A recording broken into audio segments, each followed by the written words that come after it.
Hello, wonderful people. Welcome back to this wonderful channel where we bring you back-to-back information and update as the hot for Obodo Niger and also Biafra land to be precise. I greet you, all of us of freedom all over the world, those in the Biafra land and those in the diaspora as the hot. This morning, information reaching to us is that the Igbo and those wey dey for obodo don dey lament say since Hope Uzodimma of Imo State enter office, plenty people don go for judgment. They don dey send plenty people for judgment. Of course, when I talk about judgment, you know what I mean. Plenty people don kpai for Imo State. Say katakata don enter for Imo State, and they don dey open Hope Uzodimma nyash. Say the man say na court carry am put for that place.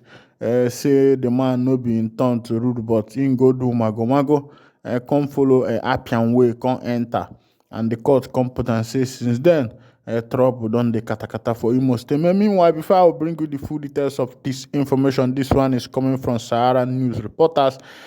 Please, if this is your first time of joining us on this wonderful channel, Freedom Channel of Freedom, and for Funde gap na lano bodona, my people, I beg, make you subscribe to this channel because they know they pay money for subscription. Just hit the subscription button for me, like, comment, share, and also remember to on your notification button so that whenever we post our news, you go be the first. We'll collect time.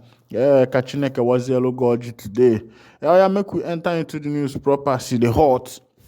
The International Society for Civil Liberties and Rule of Law, Inter-Society, has called for international criminal inquiries and indictment in Imo State over killings and burning of people's properties.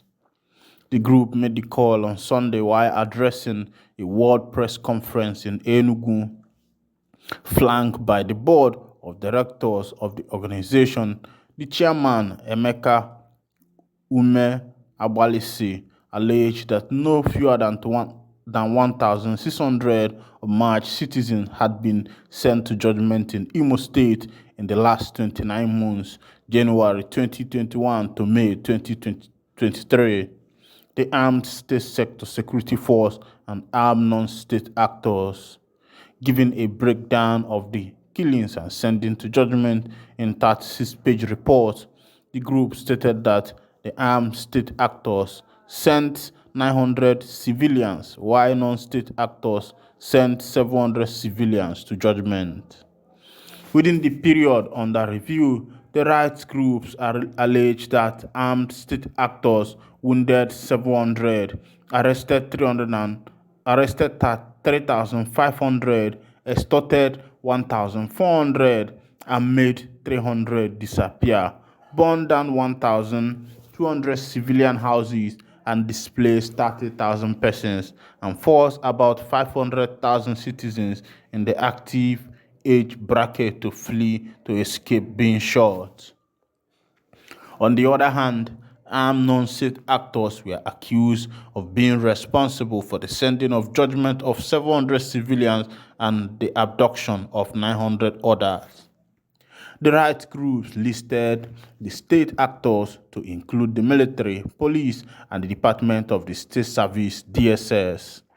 The group identified armed 8 non-actors, including unknown gunmen, political death, killer squad, allied with Ebubago militias, and armed counterfeit agitators, unknown men, armed political opposition, reprisal group, Ebubago militias, jihadist Fulani herdsmen, Eastern Security Network, armed counterfeit agitators, private armies arising from violent private individual counterfeiting Biafra agitators, and violent secret criminal entities, armed robbers, kidnappers, illegal oil and solid mineral mining syndicate. Inter-Society alleged that the violent killings and other vices identified spiked after the Supreme Court declaration of Senator Hope Uzodimma as governor of Imo State in 2020. It is remembered that Imo State of Nigeria was thrown into political instability and socio-economic deterioration, including citizens' gross insecurity and other unsafe conditions, leading to the state becoming a killing field and Southeast becoming capital of political banditry since January 2021, or a period of 29 months, January 2021 to May 2023. The group frowned on what it called class criminalization and stigmatization of Igbo youth and civilians by the armed security operatives, leading to arrest, disappearance, and civilian house burning in Imo State. Inter-Society said that it was international criminal inquiries and indictment into Imo killing for the purpose of unmasking the identities of those that killed, abducted, disappeared, arbitrarily arrested, detained, and tortured. It vowed also to expose those who aided, abetted, and omitted to act to stop the killings. The rights groups therefore specifically called on the Office of the United Nations High Commissioner for Human Rights in Geneva, Switzerland, and New York, USA, to intervene by launching joint and separate investigation through the UNHCR's special reporters, generally charged with responsibility of holding inquiries into grisly and egregious human rights abuses and violations such as the case of Imo State. The group blamed some of the killings on state actors on false labeling, failed intelligence, and failed forensic criminal investigations. My people, now don't see as they happen, as they hot. This one is coming from a group we don't come out to talk say since Oga Hope Uzodimma entered office. Say plenty things don't they happen for the obodo. Plenty people they don't buy them, send them to judgment. Some they make them disappear. Some people have been looking for their relatives up to today, and those people have not been seen. And this group is saying that this thing started since Uzodimma entered into office, saying that the thing where they happen. Meanwhile, the group also stated that the means through which they carry Hope Uzodimma put for office, say that means no correct, saying that the Supreme Court will hit the navel and say make the man just enter office like that. Say the thing no correct at all.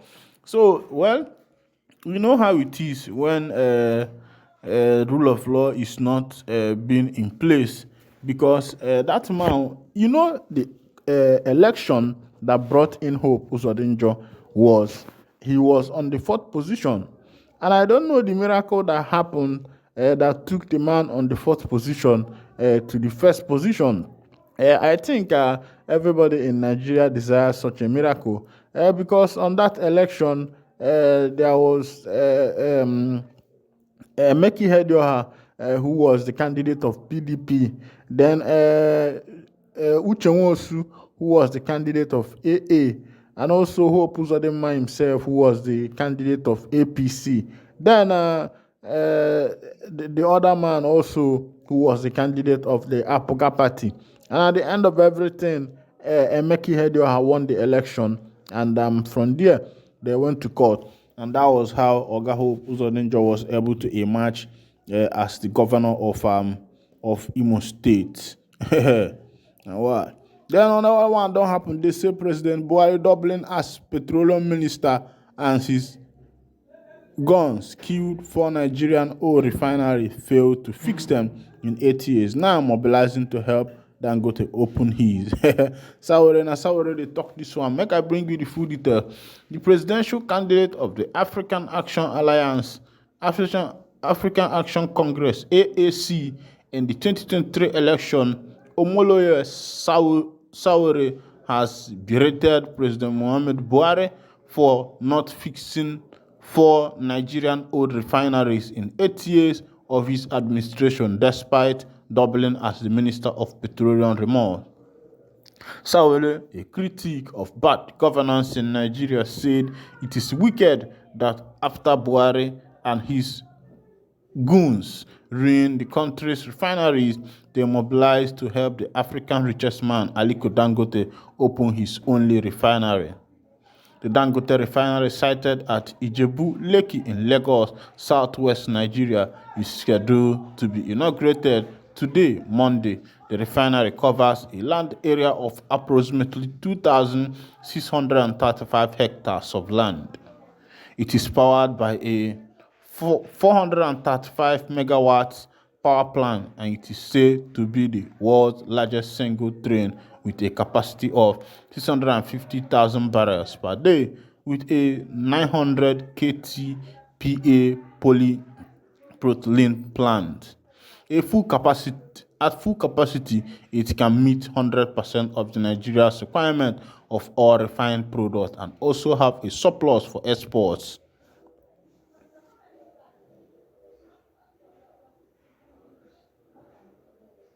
According to the statement issued by Dangote Refinery, but reacting to the inauguration of the refinery, the activist took to his Twitter account to lambast President Muhammadu Buhari for destroying Nigeria's 4 refineries and helping Dangote in setting up his own.